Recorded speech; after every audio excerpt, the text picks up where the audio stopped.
I think we have some, but not at all doorways. Yeah, they make these little stands. Community health and see what they have. Yeah, they make these little stands with a bottle fits in. SHIP has mini grants. Yeah, sure. Yeah, we should get I some think for the her. date has Pretty sure closed. Jill has some. Yeah. Provide the stands and everything.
Pledge allegiance to the flag of the United States of America and to the republic for which it stands, one nation, under God, indivisible, with liberty and justice for all.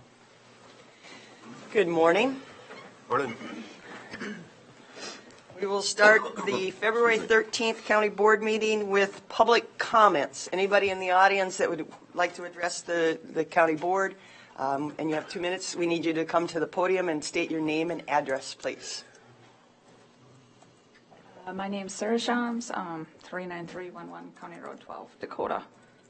So I'm here and asking you guys if you will sign my documentation for our snowmobile club to do Minnesota gambling in our local bars. We're going to focus on more our community and generating money in our community and for our snowmobile club and, you know, for Wilson, Ridgeway, Pickwick, Twin Bluffs type areas. And we're going to start small. We're going to start right now with Watoga. And you may see me again as we generate more, but we want to make sure we get this. So I guess all I need is some signatures and your approval of this. Sure, and that usually goes through Auditor treasurer. Yeah, you need to. Have you gone downstairs and talked to the auditor treasurer? They have an actual application that they have to bring to us. Then. So, That's okay. That's okay. That's all right. it'll be easy. Yeah, we have one on the agenda for today. Yeah. Yeah. Just so go downstairs It's a different group. Yeah. next to the license, the other door, not the license center. Go in and ask to speak to the auditor treasurer, and she'll have some formats and help you out. She might help with snow, too. Yeah, I was going to yeah, say, yeah. put the order in. Put the order in for snow. That'll take you. Yeah. Thank you, Pat. Yeah. Yeah. Maybe next year. All right. Thank you. Is there anyone else wishing to address the county board? Anyone else? All right. Thank you. We'll move on to item 3, approval of the county board minutes from January 23rd, 2018. I move approval. Second.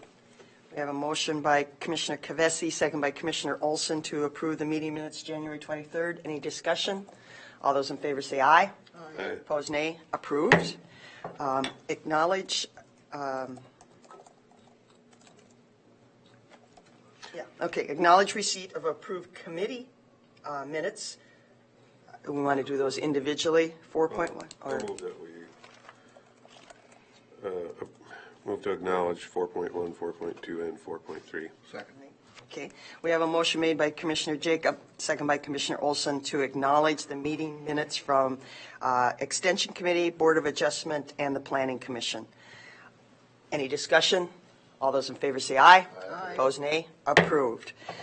Consent comments and approval of the agenda. I have no Mr. changes. Fritz? I have no changes. Commissioner Olson?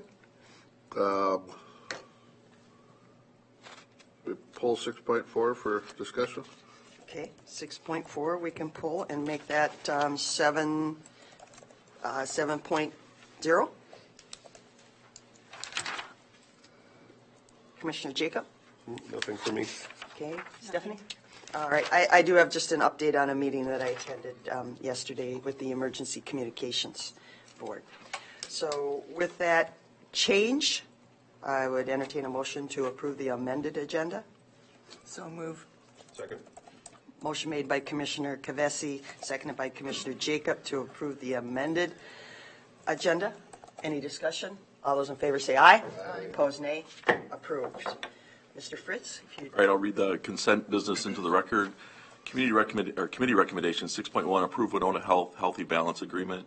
6.2, approve renewal of agreement between Paint Care Inc. and Winona County for management of architectural paint products.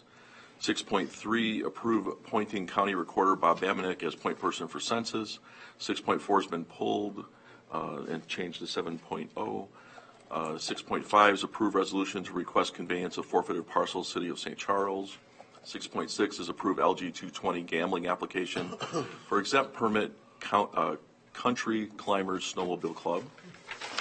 6.7 is approve renewal of the agreement between the County of Winona and Counseling Associates for Rule 25 assessments. 6.8 is approve purchase agreement with Sidekick, Inc., Advanced Document Services for archive scanning, community services closed, and multi-volume case files. 6.9 is approve 3-year consumer report agreement with Ziegler Power Systems. 6.10 is approve expenditure to fix attic exhaust fan and install chiller monitor in the Law Enforcement Center building. 6.11 is approve amended non-union wage grid. 6.12 is approve revised employee recognition policy section 3.15. 6.13 is adopt resolution modifying veterans volunteer driver locations and per diems.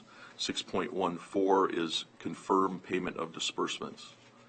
And that concludes the consent agenda. Okay, entertain a motion to approve the consent. Move to approve. Second. We have a motion made by Commissioner Jacob, seconded by Commissioner Kavesi to approve the consent business. Any questions? Discussion? Just one comment. I know Bob Bamenik isn't up here. We are appointing him, Bob Bamenik, as the point person for the census. And a lot of people don't realize the importance of the census. It is a little bit out. It's 2020. But for every person that we count, we get huge dollars in federal and state revenues, not only the county, but school districts, cities, a lot of organizations. Funding is based on population. And we're very lucky to have a person like Bob Bamenik that has the experience of how to get out and count the people. So we will be hearing more about that in the upcoming years. So I want to appreciate Bob's, because it's an extra thing on his plate to coordinate for the county. So with that, all those in favor say aye. Aye. Aye. Opposed, no. Approved. All right. Moving on then to the 6.4, which is the approved county administrators 2018 compensation. Commissioner Olson. I wanted to just you have that on the general business and just, it would be nice to have the whole board here for that discussion. So maybe a motion to put it on the next agenda, hoping that we're all going to be here. I second that motion. Okay, as I understand then, to table 6.4 till the next regular scheduled meeting? Yeah.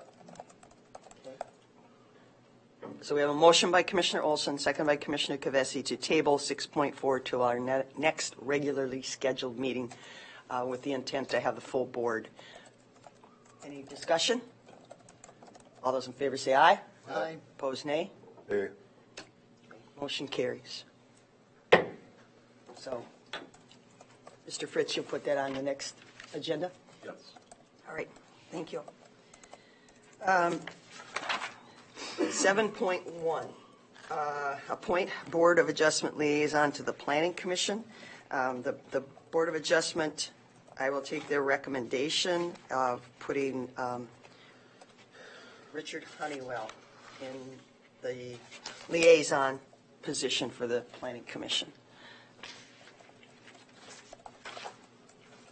All right, moving on then, 7.2, receive update on section corner remonumentation. Mr. Johnson is here, correct? Mr. Morning. Johnson? Good morning. Brian Woodley. Oh, Woodley, I'm sorry. That's okay. Dave was my predecessor. Okay. We just wanted to give you an update. We've been at our remonumentation project for 2 years now. Believe it or not, it seems like we just started. How this kind of began was David Johnson was appointed interim county surveyor to fill the void when Pat Varaguth left. And at that time, there was no set-aside budget for remonumentation for restoring public land survey corners. So in the fall of 2015, David Kramer contacted our firm and said that the county board had a need to start this program back up. So in the fall of 2015, we just got as many corners as we could done. We came in and got a small budget approved at that time. So then in 2016, the county sent out an RFP to try to get contracted county surveyor services.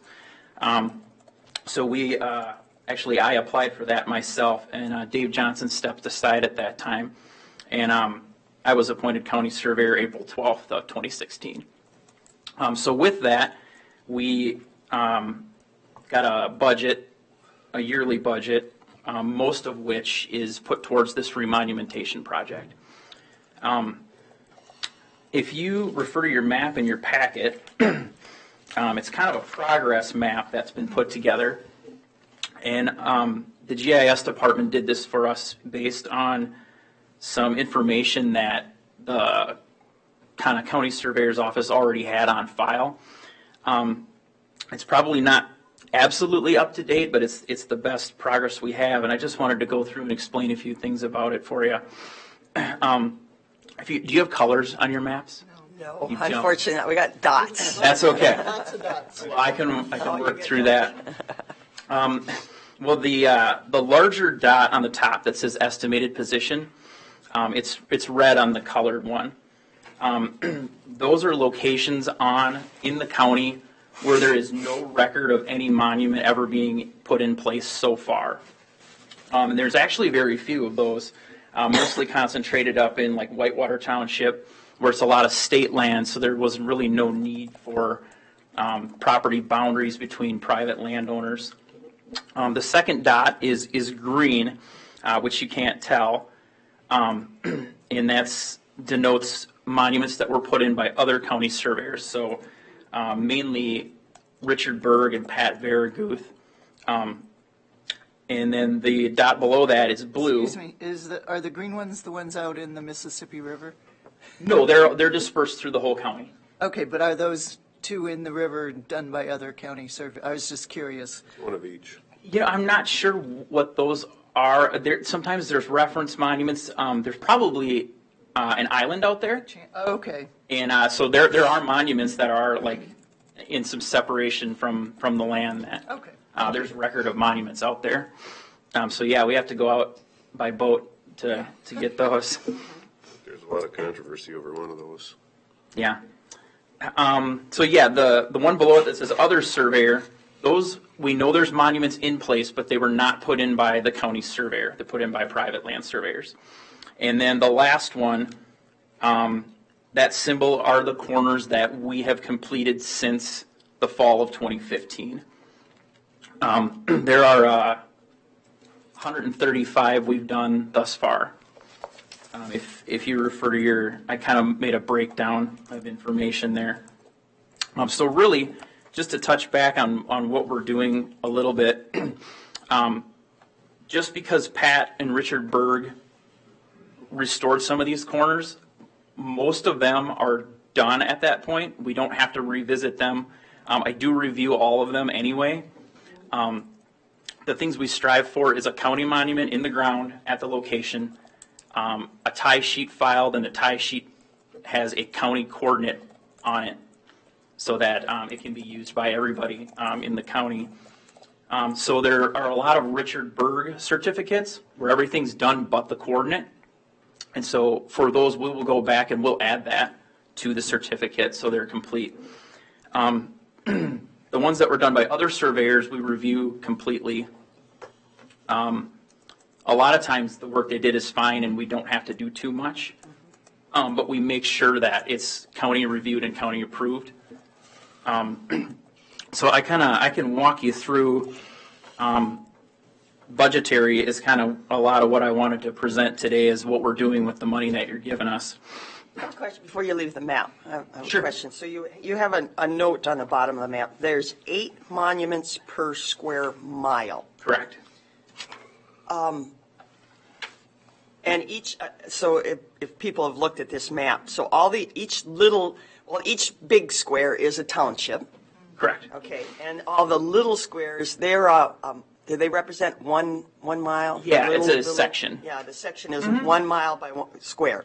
Correct. Okay, so why do we put 8 per square mile? That's where they were originally placed in the 1850s. Okay. So if you have a square mile, and it's broken down into quarters, like Okay. a lot of times a farmer will own a quarter section. Right. And so they're kind of strategically located. You draw lines between them to divide everyone's property. Yep. There's a monument at the corner of each Each section and then one In halfway between? along, right, on each Yeah. section. Yep. halfway along.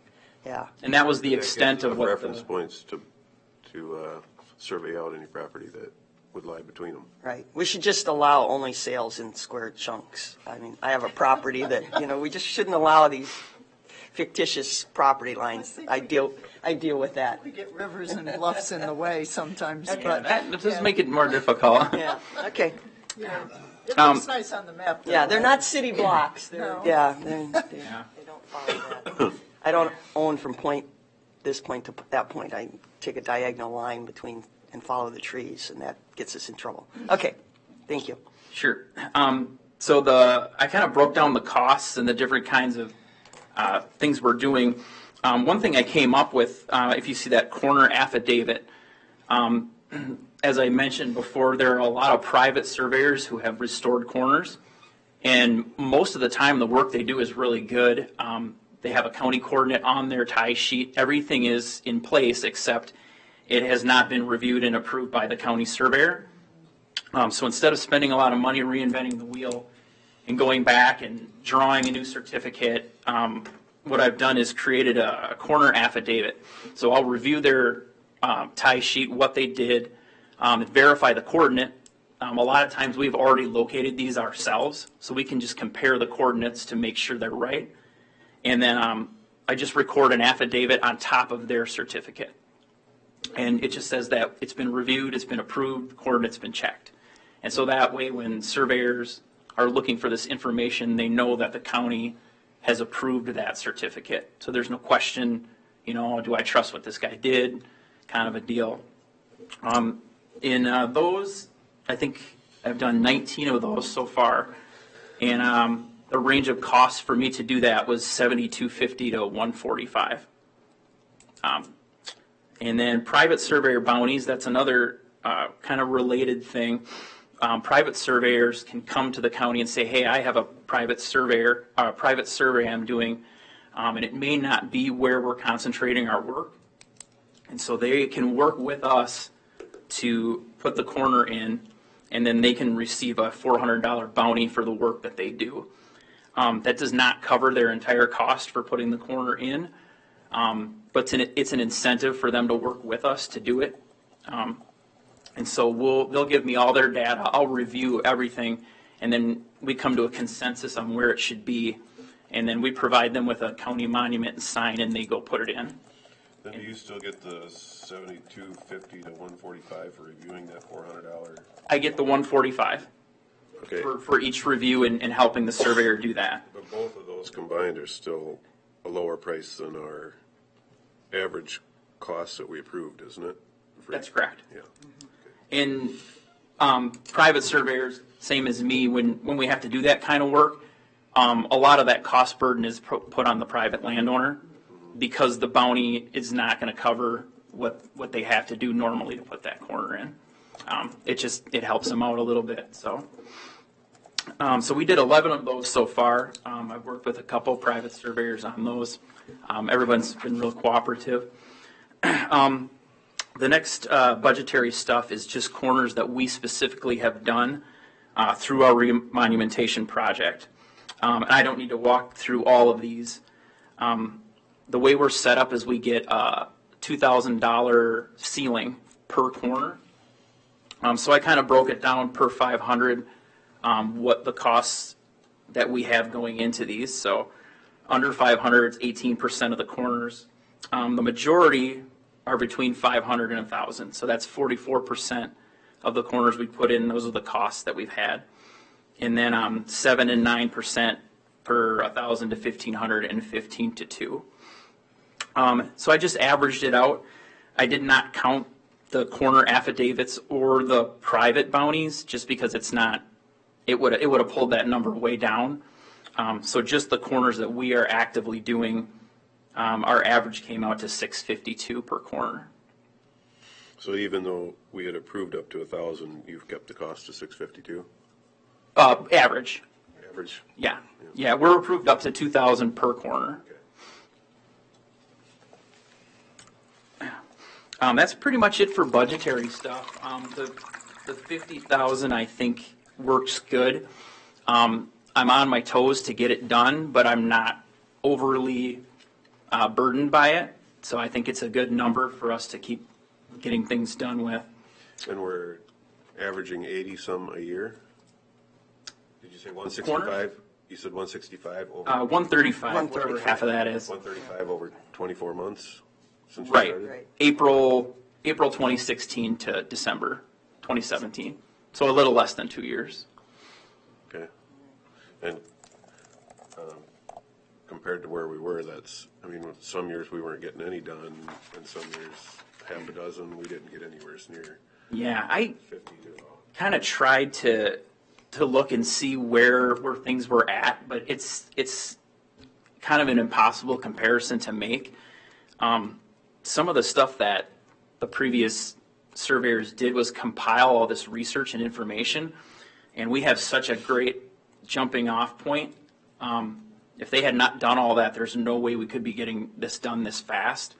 All the research, all the history is compiled, and it's right there for me with references to surveys and what's been done in the past. So a lot of that time that they had was spent doing that, as well as their other highway department functions and surveyor functions too. That's kind of pretty much it for the budget stuff, unless you have any more questions on that. I do. So you said 50,000 on monumentation. The other work that we're hiring you for as a private surveyor, roughly how many dollars per year are we hiring you per year? That comes right out of that 50 as well. And I think maybe we had five. 5 of that 50 was just for miscellaneous projects, reviewing county road right-of-way plats and sometimes the recorder needs assistance on stuff, so. And the reason I ask that is because for the rest of the board, our budget used to be over 200,000 for county surveyor. We're accomplishing everything we used to accomplish at 25% of the cost and at a far accelerated pace. We were getting just a couple, some years none, some years I saw like 9. We're really, this is a good value for our constituents, and they're doing good work, so. Okay. But the goal is, so now this contract runs through 2018, right? Did I read that? It was a 4-year budget- appointment? Yeah, the budget, well, let's see, is budgeted in 2018. It's year by year, yeah, the Right, budget. right. So when's your work finished? I kind of put some thought into it. It's impossible to narrow it down. A lot of times people want to know how many corners are left, but I research as we go. So until I look at every tie sheet, every corner, I don't know how much work needs to be done on them. But what I figured, Wilson and Homer Township are now completely done. The work we did filled in what needed to be done, so as far as I'm concerned, we never have to address the corners in Wilson and Homer again unless the monument's destroyed and needs to be replaced. Okay. So 2 years, 2 townships, if you just push the math out, full completion of the county would be in 10 years. Okay, all right. And it's probably going to be a little more than that.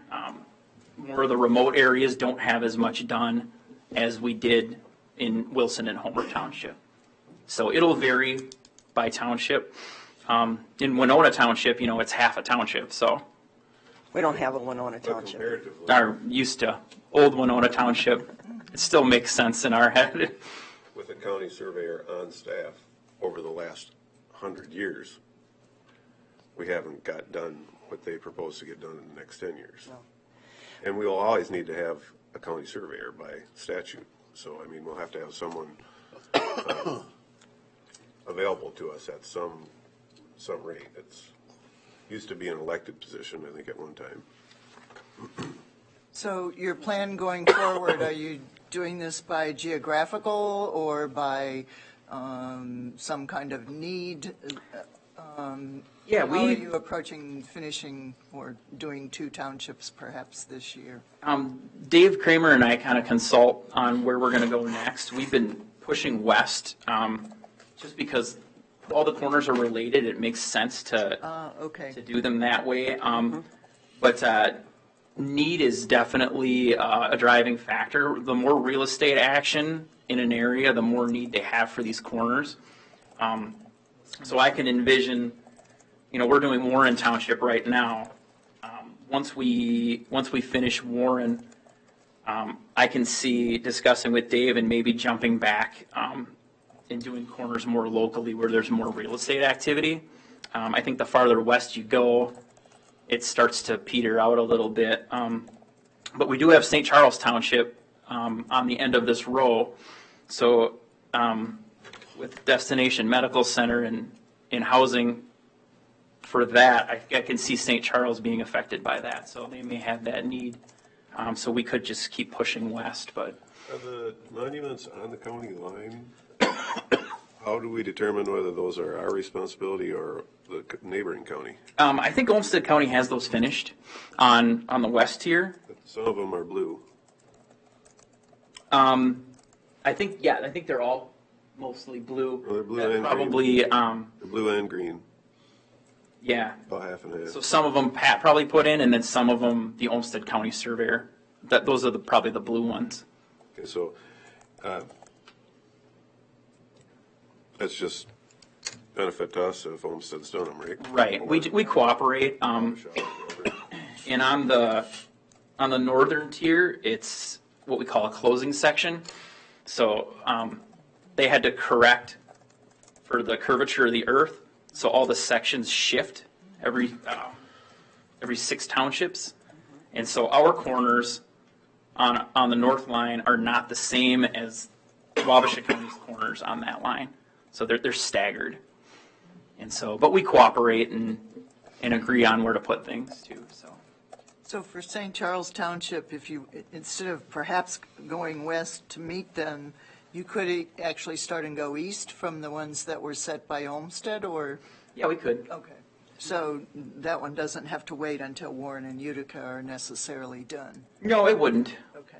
But we'll just address that, and if anybody gets any questions from private citizens, we'd hear that and we'd listen to it. The one thing we don't want to do is jump around. It just economically doesn't make sense, and like I said, they're all related. So if you go to one area and try to do it, it's better to just push through the whole township. Yeah.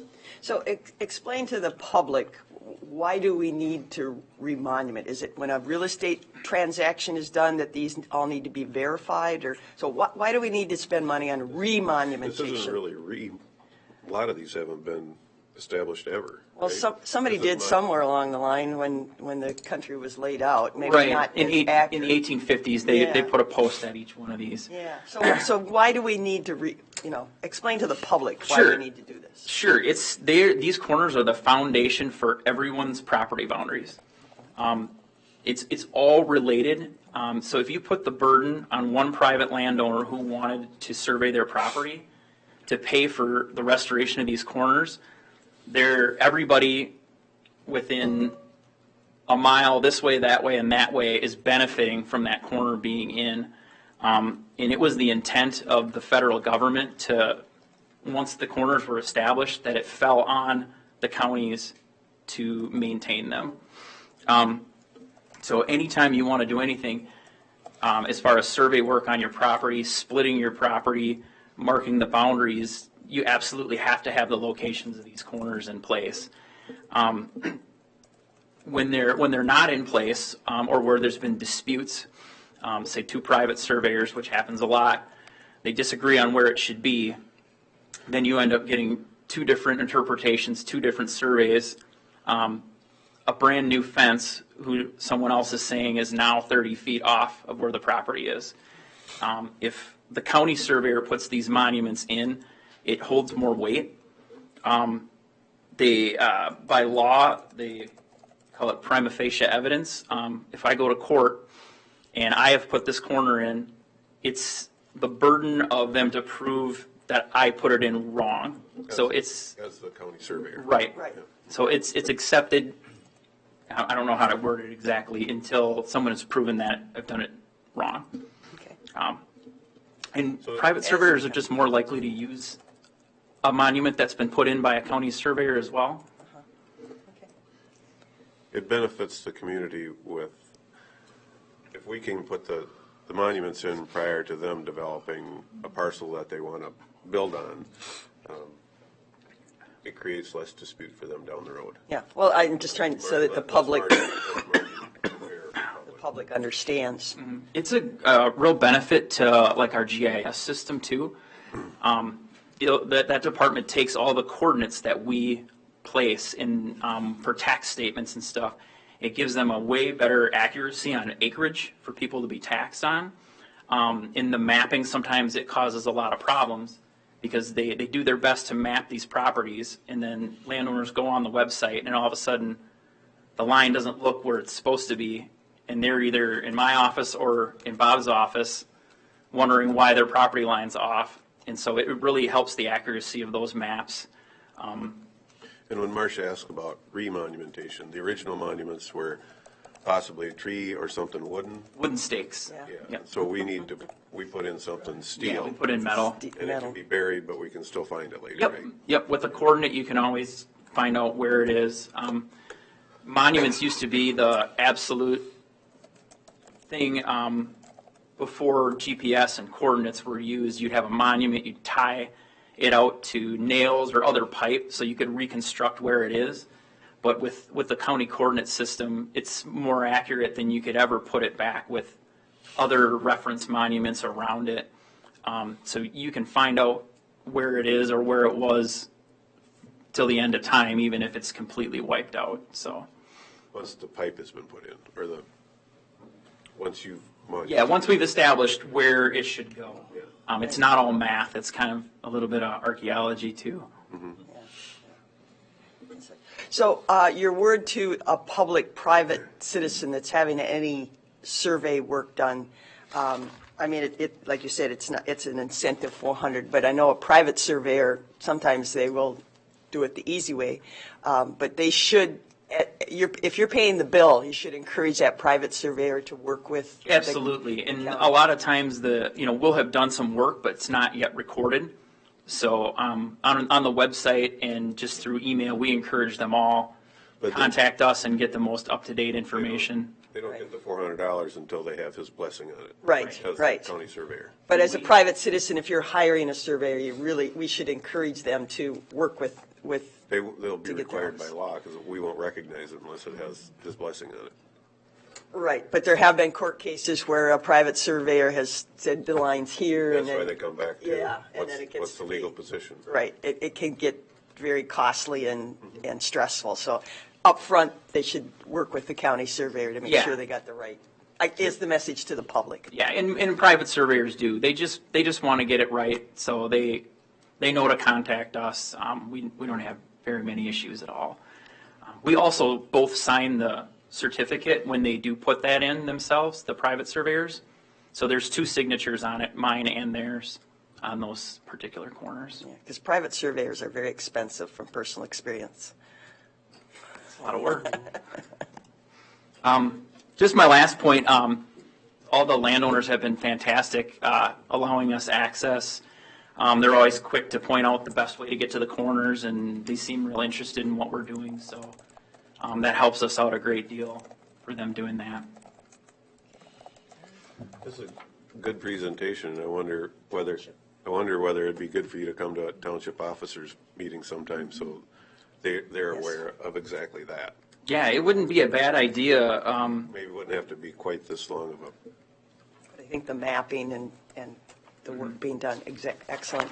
Yeah, we try to send letters before we dive into a township. We just send letters to the town board, especially if we're going to dig in their roads.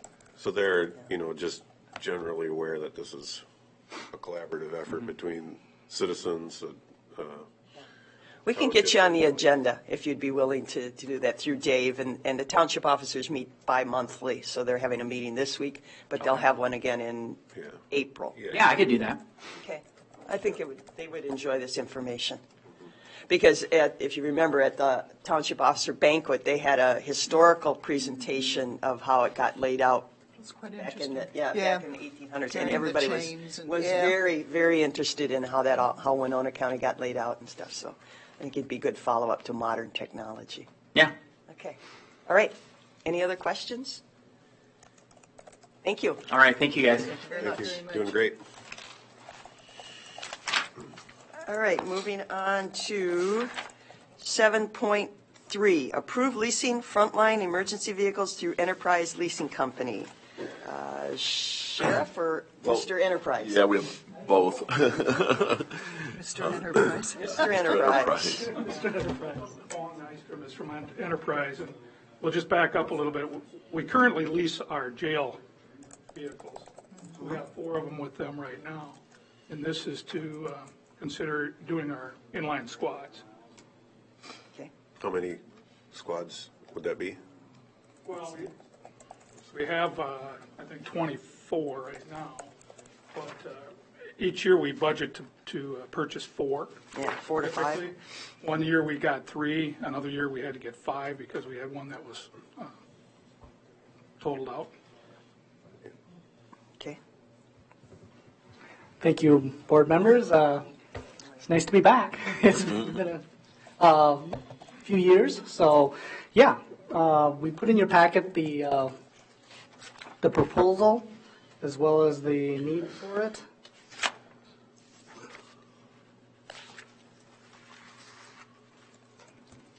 And with any technology, I have to reboot my computer. Great.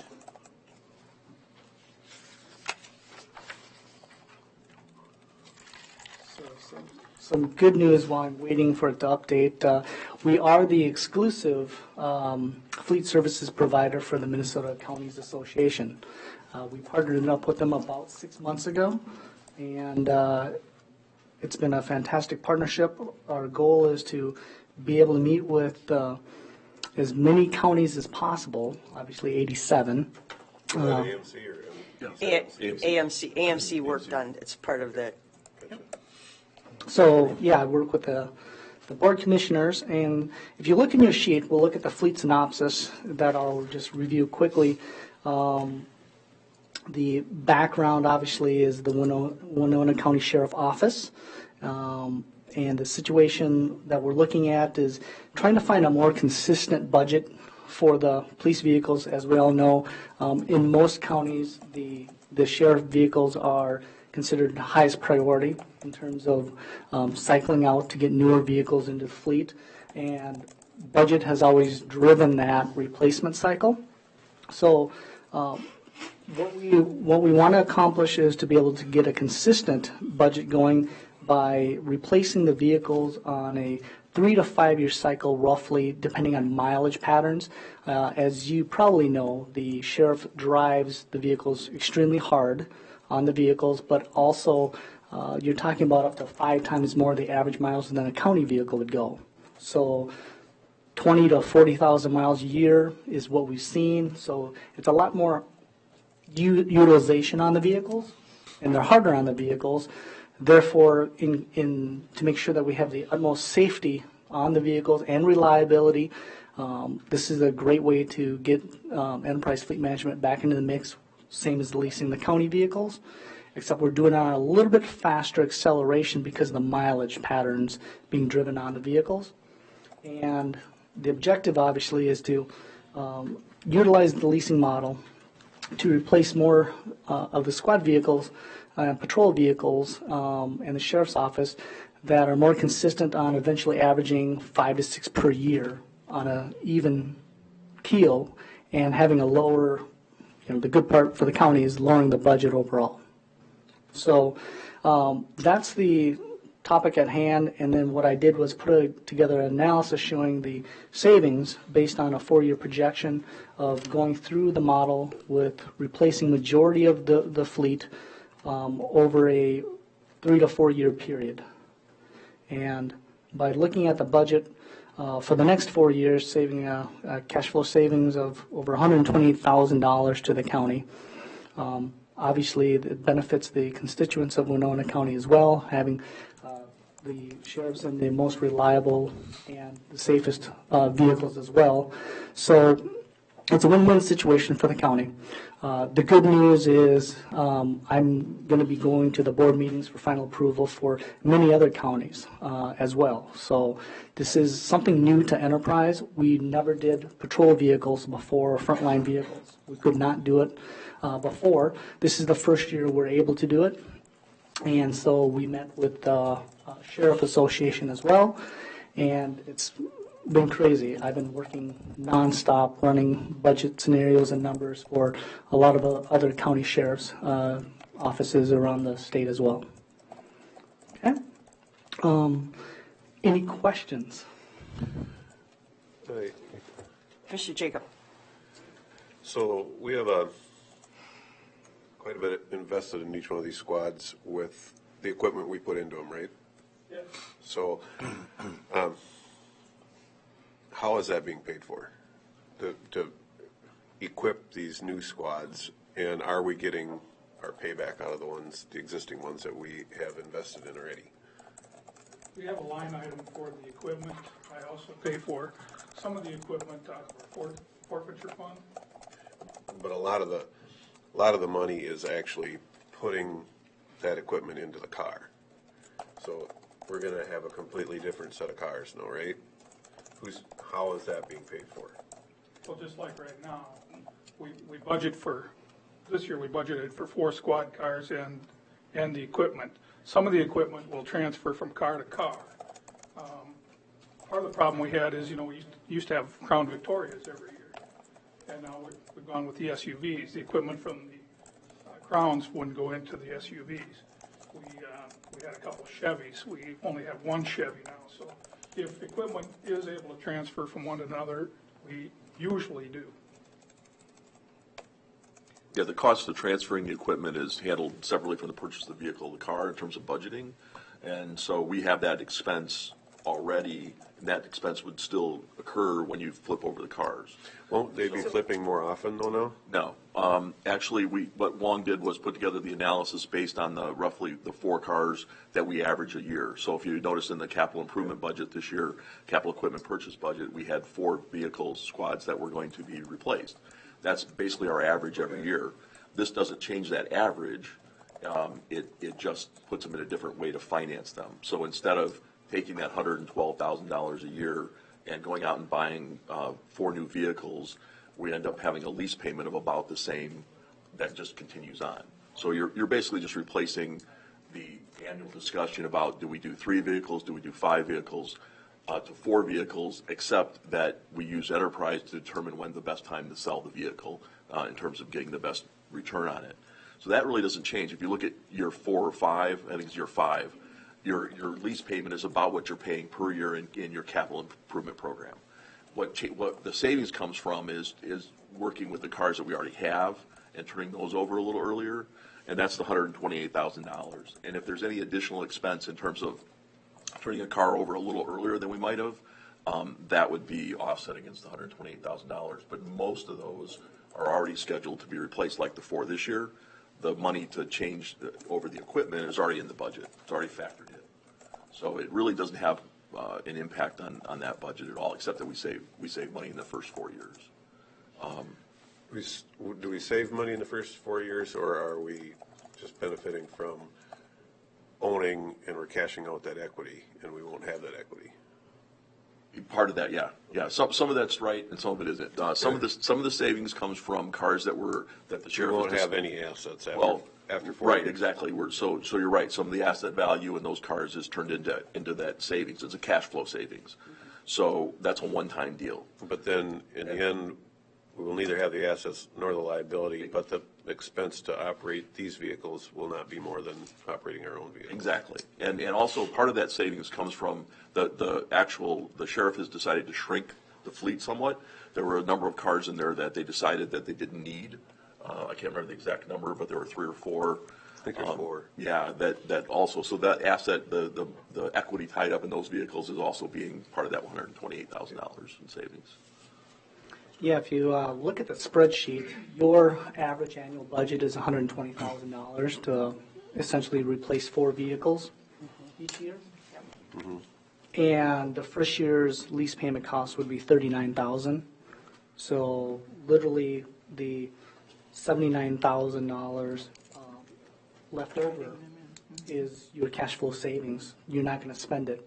And we're going to actually get 5 vehicles instead of 4 to speed up the cycle a little bit on the higher mileage vehicles. And then next year you'd budget another $120,000 again for 4 more squads.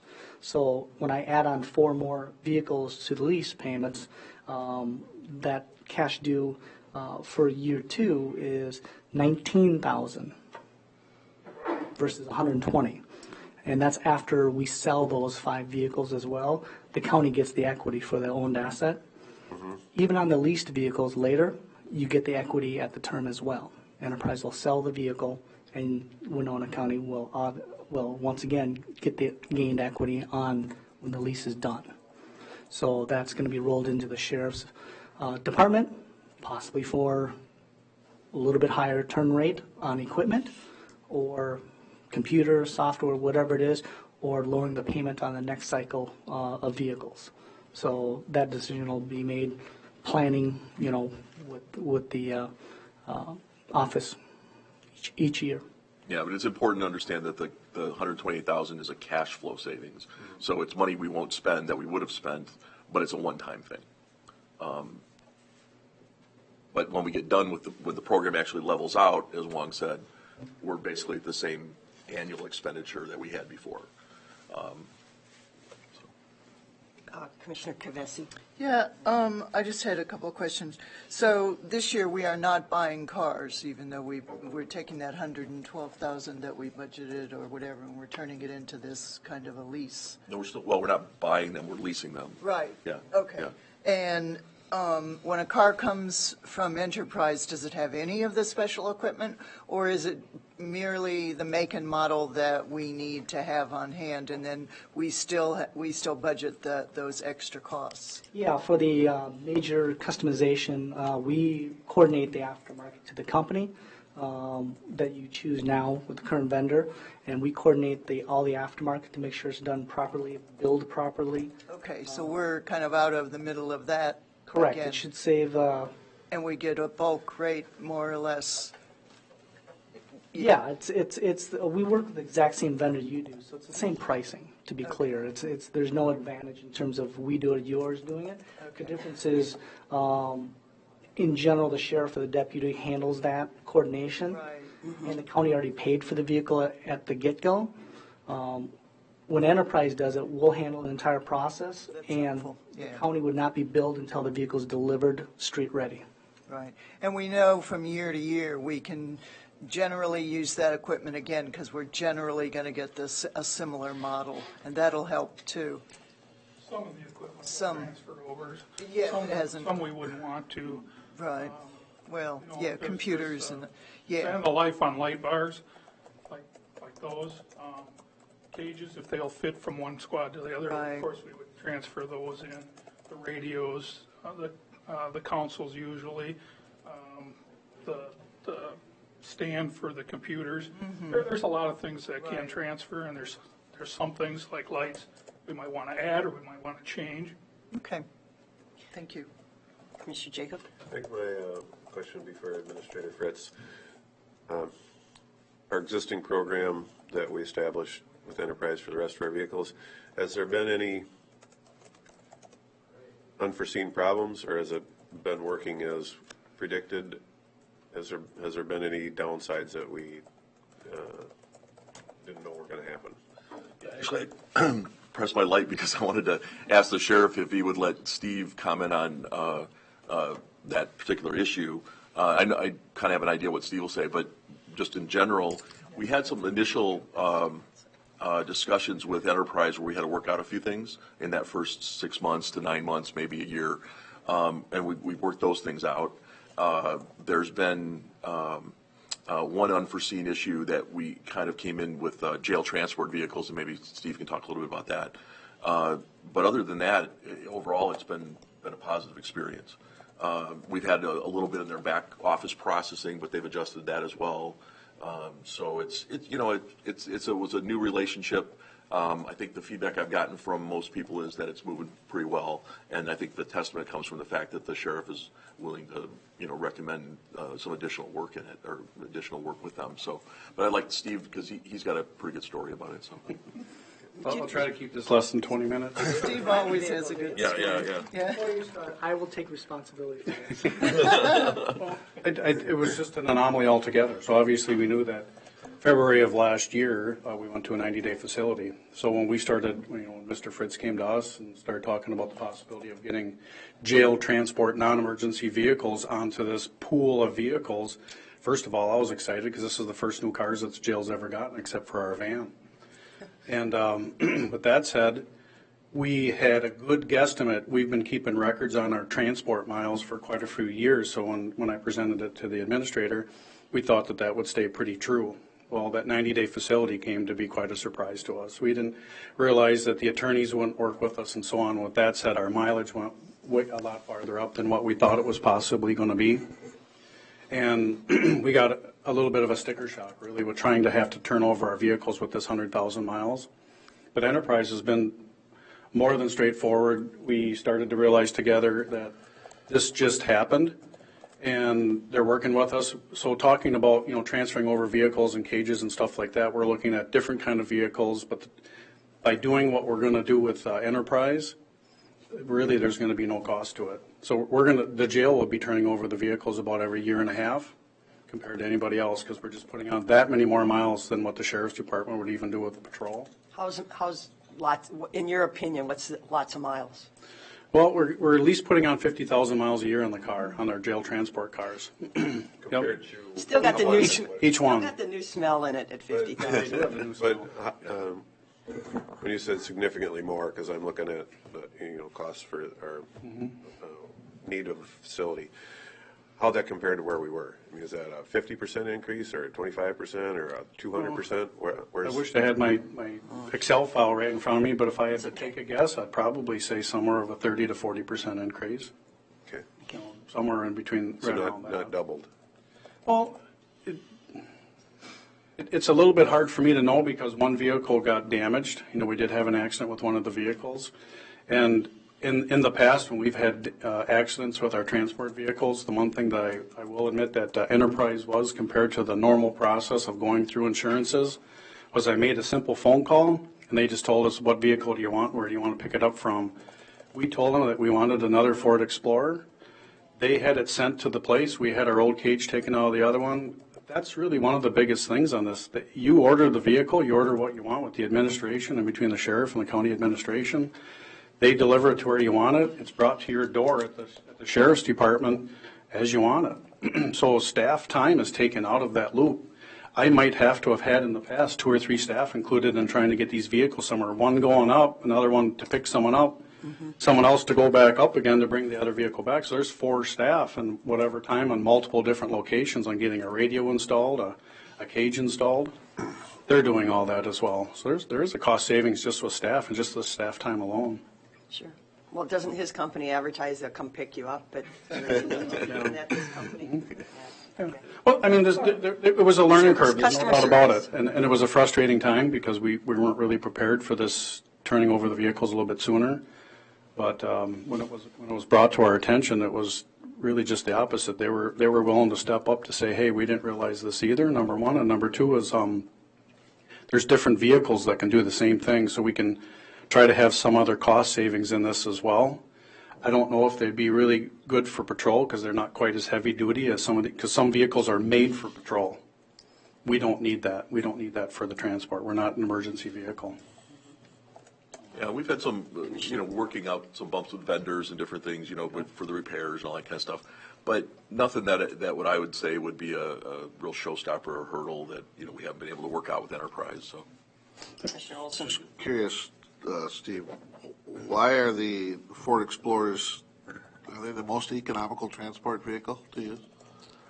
They were on the bid, the statewide bid. They were really listed as the one to go out and reach out for, so you could get the best bang for the buck. And now that they're reaching out state bid wise, looking into Durangos and Journeys and so on. Some of them are 4 cylinders, which I don't know if necessarily they're going to hold up really as we're wanting for. So overall, like as I was talking, sitting back there with her, looking at the vehicle, looking at the cost difference per month for the rent or the lease compared to even the gas mileage, because me just back there just flipping through my phone, there might be a higher lease on one, but a lot better gas mileage on it as well. So you start to times that by hundreds of thousands of miles, you might be better off spending more per month on the lease, saving it just in the gas.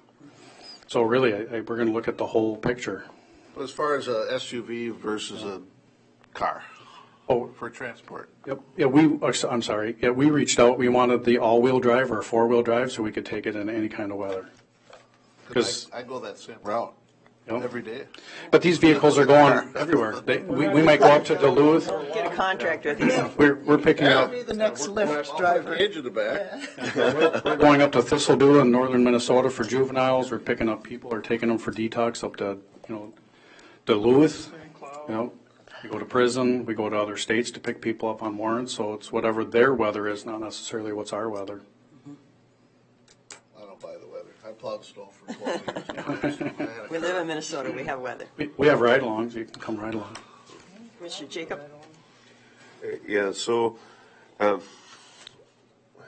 just looking at county highway department buildings, seeing we're using this system all the way up to our crew cab dually 4-door cab trucks.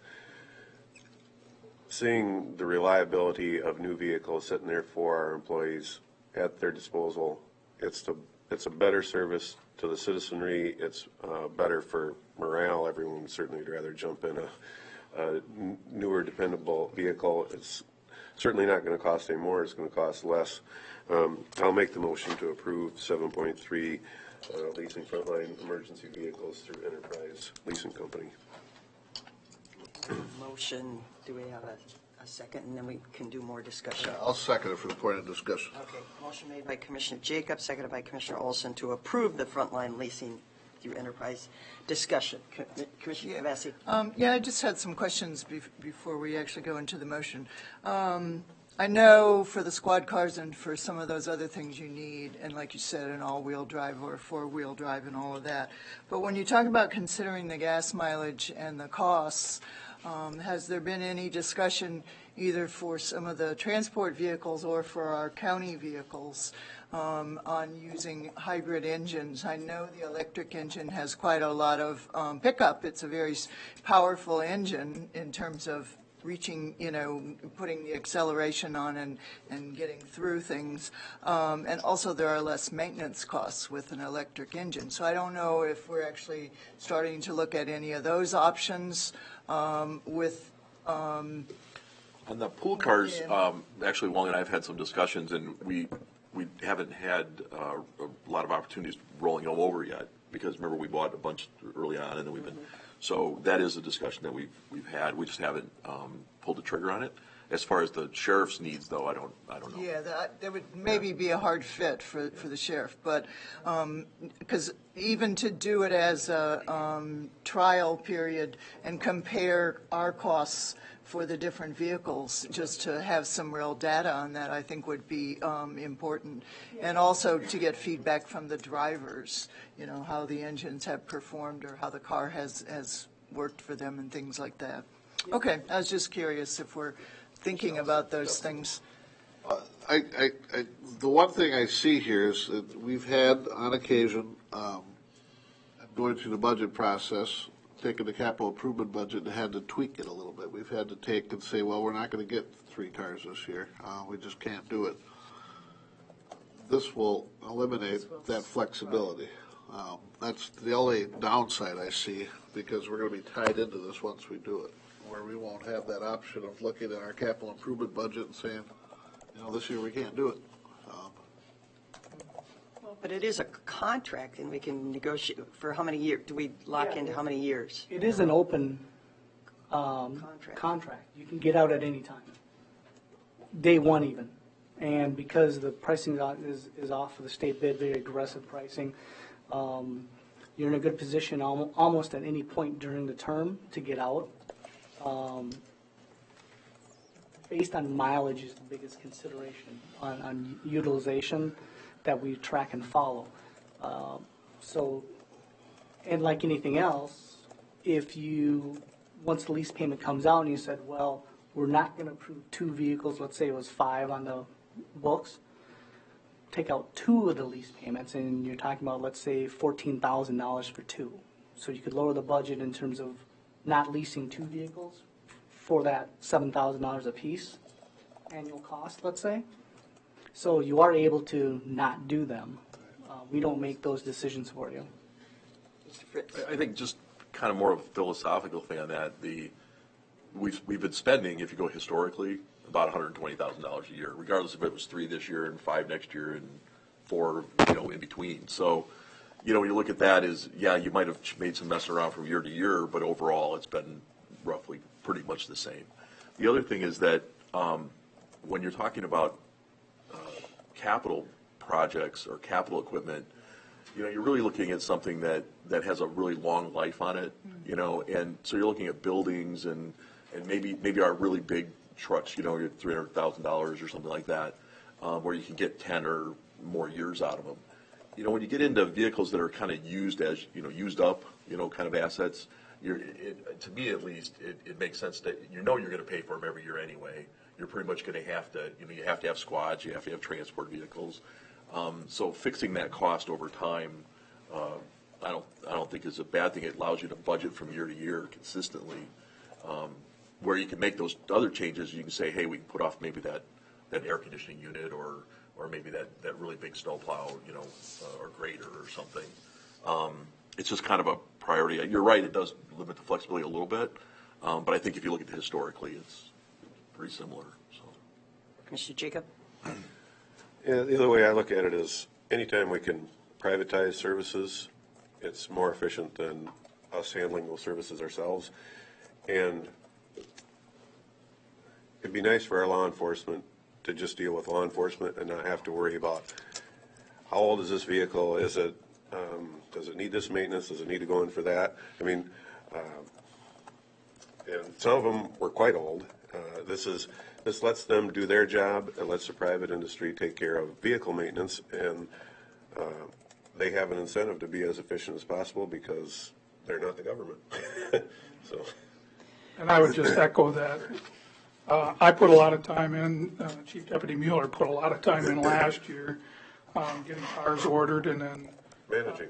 Yeah, and then finding, he did some of the transports himself, taking a car up somebody's got to take the old one up, somebody's got to take the new one up when we get it here in town. Go up and talk to him about what we need, phone calls all the time. Then somebody needs to go up and get the old car and bring it back, and then we got to try to sell it. Then we got to go get the new car when it's finally, it was a lot of running around and there was a lot of time, mostly on Mueller's part, but a lot of my time too. And this would really help a lot to do this program. What are you going to do with all your extra time? Well, Fight crime. I mean, whenever our departments come and ask us for additional personnel, we can't, it's not in our budget.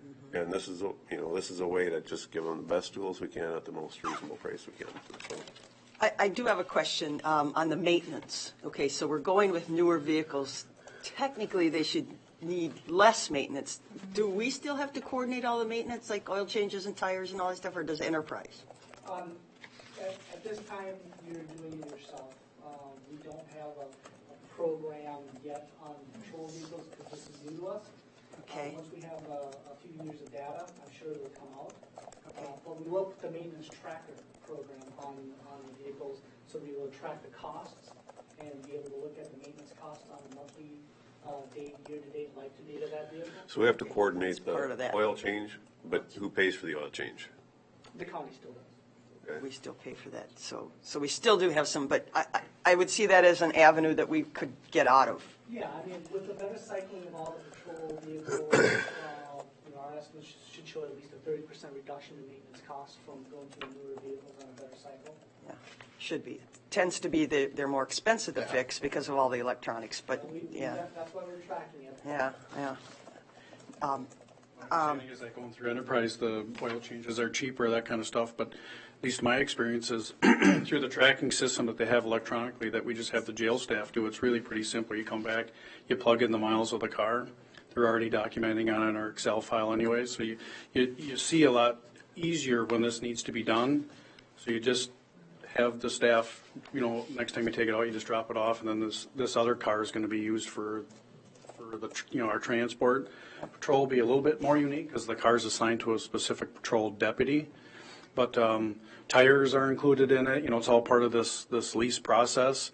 So we're not having to wonder where we're going to get the tires. We just drop it off. If we get a flat tire, they Tires fix are it. your expense? They change it. That's all part of the lease. Yeah, it is. The only thing we don't do with the full maintenance is the blanket policy is what we're talking about. We can't do patrol vehicles yet. Frontline PRV vehicles. Okay. Anything else, we can put that product on. So the jail vehicles are fine. They're not considered frontline patrol vehicles. But other than a patrol vehicle for now, we don't have that ability. Okay. And then just a little sidelight, you did mention Association of Minnesota Counties.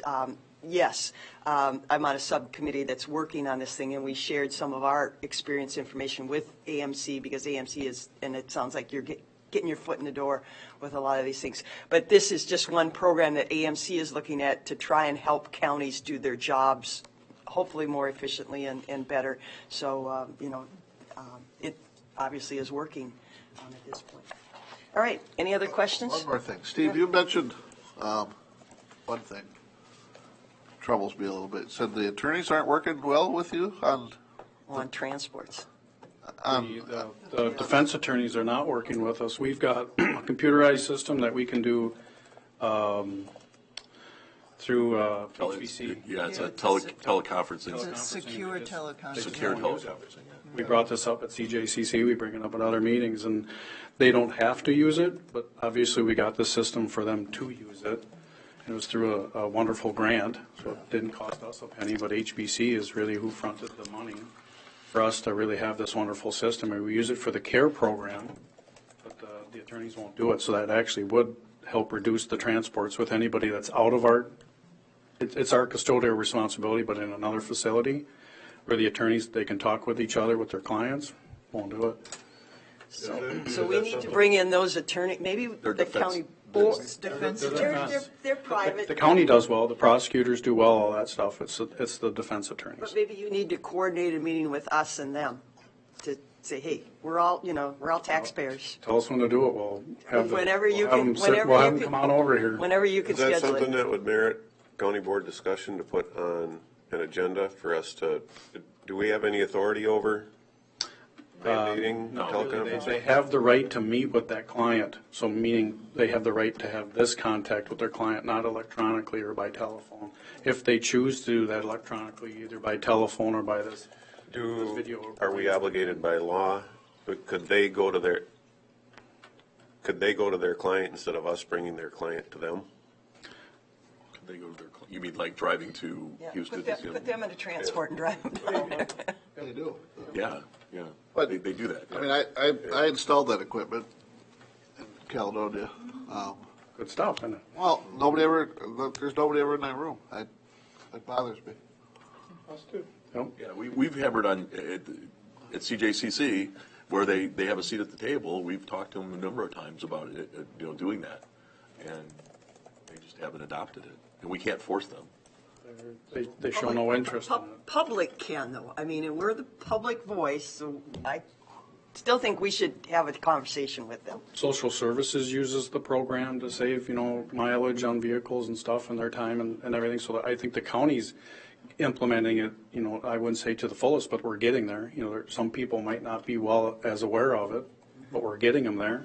It's strictly these other outside entities that we don't have control over. Yeah, we'd be happy to ask the public defender To to come. and explain but, themselves. But like I said, there are some restrictions on her. Yeah. ability. Never hurts to have another, discussion. Yeah, it's a Commissioner Kavesi. it's a very flexible system, and We're not getting off you the can subject at ha- all. No. Mr. Enterprise, coordinate that for us. Okay. All right, yeah, we are getting off, so. No, I was going Yeah. to say, it is a very flexible system, and it allows you to put it on your personal laptop or computer or whatever. So in terms of usage, yes, it's very available. From what I have heard, the defense attorneys say it still comes under that option of, it's kind of a trust level. They're not, the client says, well, who else is in the room that could hear our discussion, or, but whether that's a valid argument, I don't know, because other people are using it, and it is a secure system. I think I'm going to make a call for a point of order. That's Yes. not on our agenda, and No, I just I'll wanted to bring add it up that for a future as clarification. discussion. Right, but I so don't we have think a that's- motion to I accept don't think the, that's where we should. we have a motion to move forward with the frontline emergency vehicles leasing through Enterprise. Any other discussion? All those in favor say aye. Aye. Opposed, nay. Approved. All right, thank you. Moving on, 7.4, receive monthly finance budget update. Pat? With the December update, December revenues for the revenue fund started at 15.2 million. We had actual revenues of 1.9, actual expenses of 2.9, ending cash is 14.3. For the total year in the revenue fund, actually revenue started at 15.4, with actual revenues of 17.5 and expenses of 18.6. Ending cash again is 14.3. The variance last year in the general revenue fund was a negative basically $1 million, or $1.1 million, compared to previous year $200,000 positive. This also includes that transfer from the revenue fund to the human services. So if you would have taken that into account, the revenue fund would have ended up probably just about even.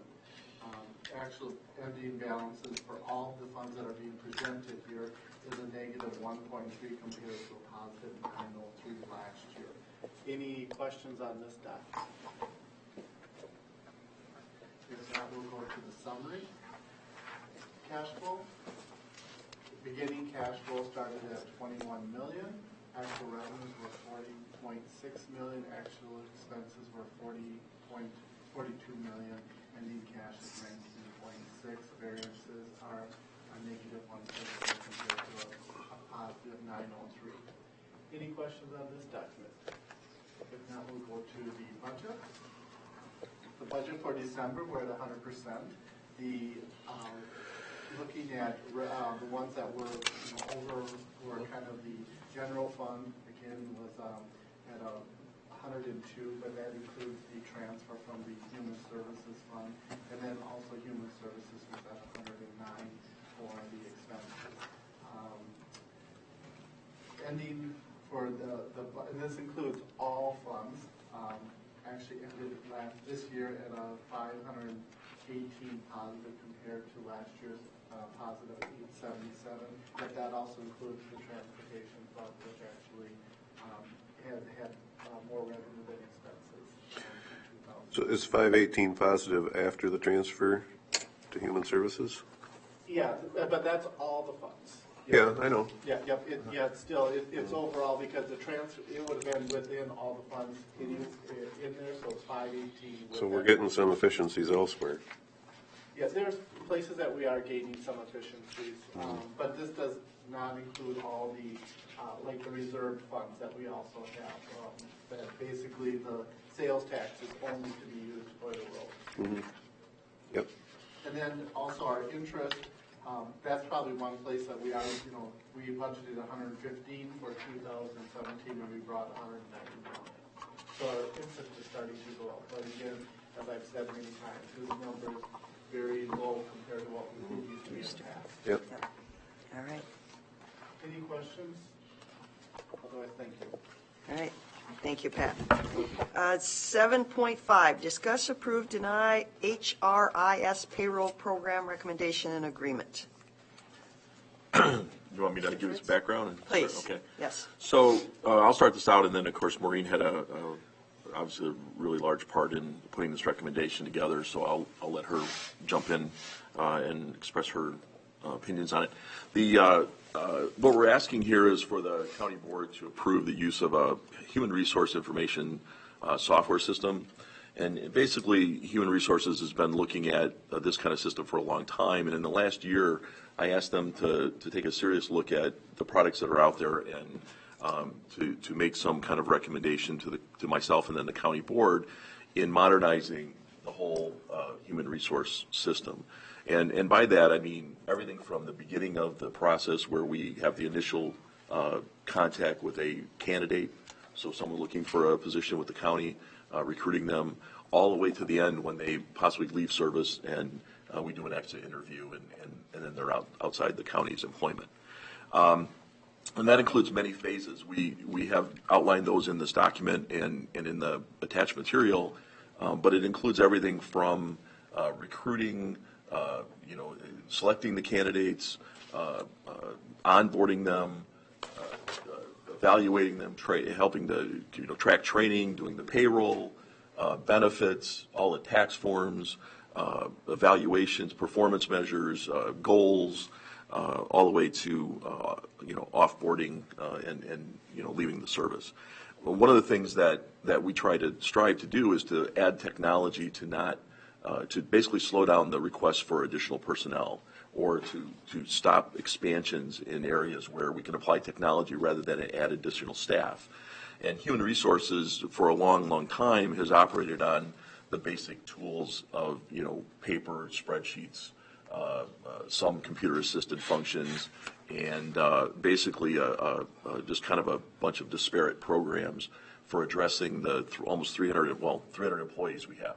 And when you look at areas that you want to modernize and improve and make more efficient, this was an area that we had identified that we could do that.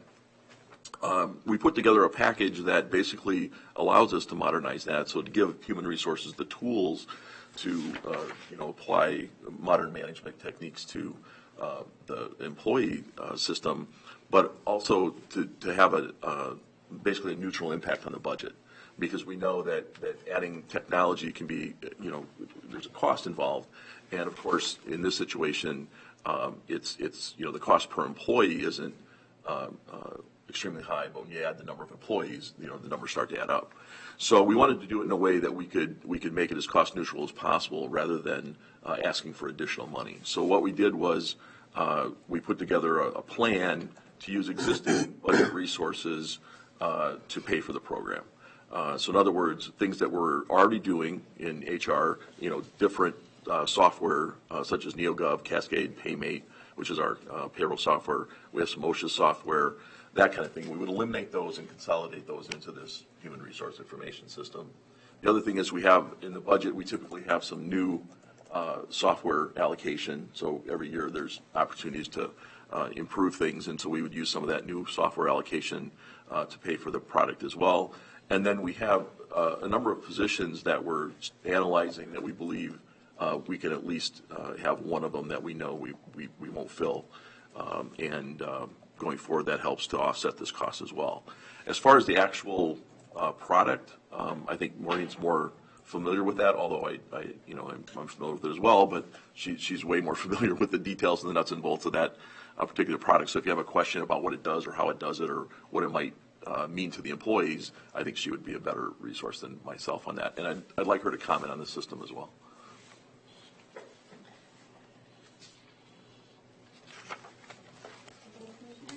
Good. Dave? Yes, I spent a lot of time reviewing multiple different vendors, options, opportunities, talked with many different organizations, trying to get the right fit for Winona County. Most certainly we can go any scale that the county wants to as far as technology, but I really believe that AltaPro has the most robust program that will allow us to bring as many of these programs that we're doing already by using other technology into one program. It'll minimize the number of times that we're entering information from one program to the other and from one employee to another. I could go on and on about this program. It has so many opportunities for utilization that will help the employees. It'll help personnel, it'll help management, it'll help administration, it'll help finance. It's just very wide-reaching and can really pull us together as an organization. Well, one of the things I think that sometimes gets overlooked in these is employee satisfaction. One of the things that I know the county board has talked about is how do we support new employees, millennials, people that are technology oriented. And one of the things is your back office systems like payroll, like time tracking, like any of those processes that touch the employees, benefits, evaluations, all those kind of things. The more kind of forward-looking they are, the more attractive they are to definitely newer generation employees. They're used to doing things on their cell phone. They're used to doing things on their laptop. And, so selecting benefits on your laptop, making changes, signing off on documents, reading policies and signing off on those, entering information for different, goals and stuff like that, entering your time card information. A program like AltaPro allows us to do that. So what you'll see is not only a streamlining of the back office products, but over time, you'll see the ability of employees to do a lot of self-service kind of things. So, if it's nighttime and they have some time and they want to, that's when they want to update their benefits, they can do that rather than, getting a large stack of paper or maybe having to call personnel or do all these kind of things. There's a self-service component that comes with this that once we get it established internally, that will be something that the employees will see and be able to interact with, and that'll make their lives much easier as well. So I look at these things as not only productive internally, but they have a certain employee satisfaction, morale kind of boosting, aspect to them, especially for employees who enjoy technology or who may be younger and expect it. They expect everything to come in a cell phone, so that's how it works. Questions? Commissioner Olson.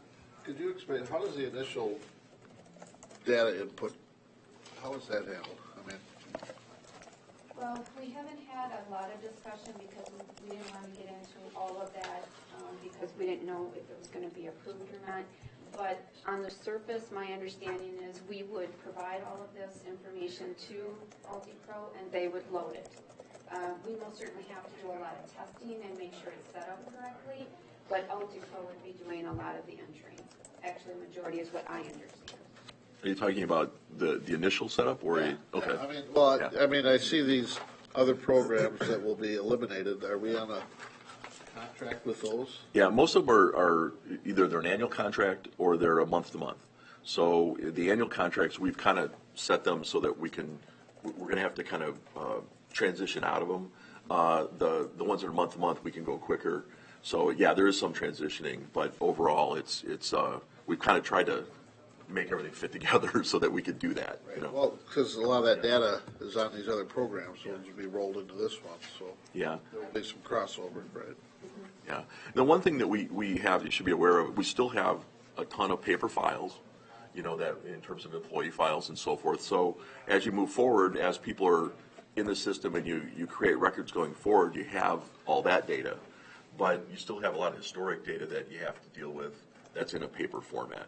So there's a transition period, you know, and we have to decide still how to, you know, if we're going to scan that previous information and, you know, to eliminate those paper files and then have some kind of access to them. So there's a transition. But for any new employees, when they come in, you know, you get their information at the beginning and it gets put in the system as they go along.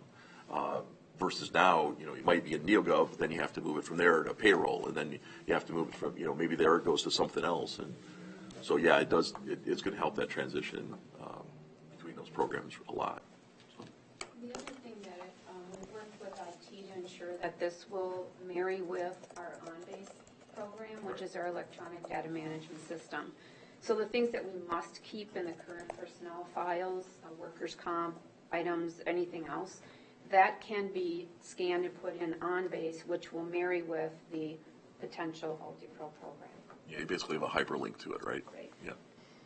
The idea is to get it all to link, so we're not duplicating our efforts and to get rid of paper where we can. I've got a couple questions. So we're talking $27 per person, and then for full-time employees, and what, $14.50 for committees and everything. After 3 years, do we know, is that going to go up, down? Do we have any idea? No? No idea. Okay, but we would be locked in for 3 years. I've been sold a lot of software over the years. Some has worked, some hasn't. It's always, you know, when it comes shiny new out of the box, it's great. What's the life expectancy of this software for us as a county? Oh, goodness. You know, I don't know, Ken. If I'd have to, just based on experience, what's kind of changed over time is you bought a product that you had to install locally, and it was something you were kind of stuck with, and whatever that vendor decided to do, you kind of had to live with it. You know, more and more these are cloud-based systems. They tend to be. This is a 3-year contract, but a lot of them are on subscription basis from month to month.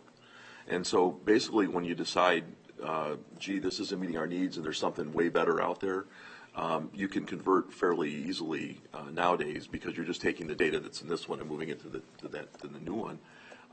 But this is an enterprise program, so you could be 5 to 10 years easily on the same platform because they're big enough that they're adding features all the time. They're big enough that their client base is. I mean, they're one of the top 2. If you look at ADP and UltiPro and a few others, they're that kind of breed that isn't going to. There's just not a lot missing right now, so I'd expect this to last quite a long time. Now, could you get down 3 years down the road and say, hey, this vendor's not performing, their customer service isn't very good, Right, they're lagging way behind in their just, you know, that kind of thing? Well, the nice thing is you don't have that fixed asset investment. You didn't buy a bunch of computers, you didn't buy a bunch of storage, you know, you just have that system and the data. Well, then going from that to another system isn't as hard as it used to be. It's still a transition, and you still have some cost in doing that, especially from a labor standpoint. But it's not like you had all this other stuff invested that you now couldn't use. So we will maintain the ownership of Yes, the we have, data. the data's Yeah. ours. The data's always It's ours. They don't own Yeah, anything. no. Because I hate to say it, these software companies are bought and sold and changed, and we've run into this before. We bought something we thought was great, and then they've got sold, and then we don't get any support. Yeah. And one of my pet peeves, and I'm guilty of this, of not using technology to its max because I'm ignorant or, haven't been trained. But you talked about finance and all these different areas. So how are we going to get everybody trained to use? Sometimes I think we don't use our software to its maximum I agree. capacity. Yep. We use one little piece and we spend a lot of money for that one little piece. So what's the training going to be? The training's going to be very time intense. They were very upfront with us from the very get-go that the degree that we take the time to be trained and to train our trainers is going to be basically how well is this going to go for you. Success rate. Right, and how it would work is we have a couple of core ones that will go first and really be intensely trained, and then we'll grow 2 additional people and just keep growing through the organization. Do we pay, I didn't see, do we pay per person or is that part of the 29? Part of the 29. Okay, and that would be until we get a. And they also have a very robust training online programs that you can go out anytime and retrain yourself, no matter what level you are in the organization. And so this, I guess it's Ultra Pro, that's technically the name of the program? Ultimate, Ultra Pro. Okay. Ultimate's the company and Ultra Pro is the product. Is the product, okay. So are they into government? They have more cities and counties in Minnesota. Okay, but they are knowledgeable of government, not private sector? Okay, Yes. all right. Any other questions? Jacob? So it looks like first year, a little bit better than cost neutral. Second year, there's a little bit more savings there, right? From a hard standpoint, yes. Because you take out the implementation fee. So from a hard number standpoint, there's more money saved in the second year ongoing. But I really think that if you're looking for that kind of cost effectiveness, that you really need to think about the ability of the staff we already have in personnel to function at a higher level without adding any staff down the road.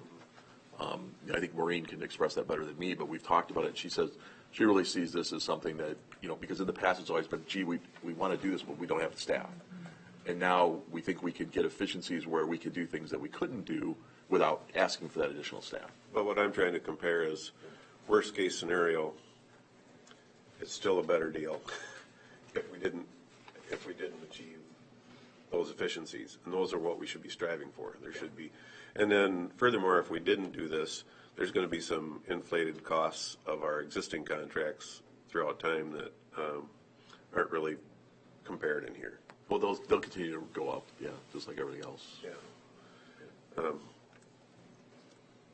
Financially, to me, it looks like it's been well thought out how it is going to pay for itself right from the get-go. And then I'm going to maybe assume into the future with county employees, maybe a little more user-friendly once they learn to integrate with it. Oh, yeah. Our goal is make it simple. Simple, straightforward. That's our goal with setting it up with the employees and the usability for them. So with that, I'm going to move to approve the HRIS payroll program recommendation and agreement. Second. Okay, we have a motion by Commissioner Jacob, seconded by Commissioner Olson to approve the HRIS/payroll program recommendation. Any further discussion? All those in favor say aye. Aye. Opposed, nay. Approved. Thank you. All right. Christmas came early. Something though, just that I've learned is in the computer industry, in the software industry, the newest thing now is that we bought a specific something here, but the newest trend is for companies to almost, they call it take drones and search out in multiple software things, putting the best of things together. So that'll be the next phase. Yeah, it's a little more complicated when you have to have a certain level of staff resources to do that. Yes.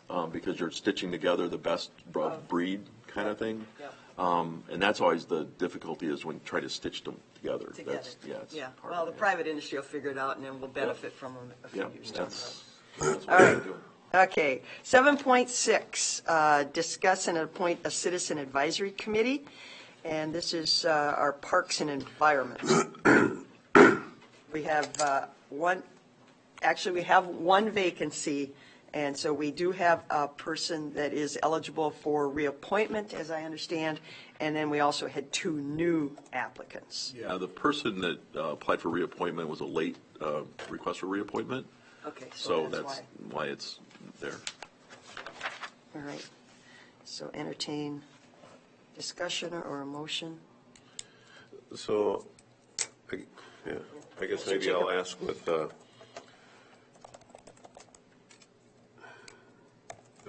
reappointment, and I sit on that committee. Mr. Engen is he's a great person to have on the committee, but I'm wondering about his, whether, if he didn't apply immediately, whether he's, maybe just reapplied just to kind of try to help the county out because we didn't have any applications, and now we do have a couple other applications that look.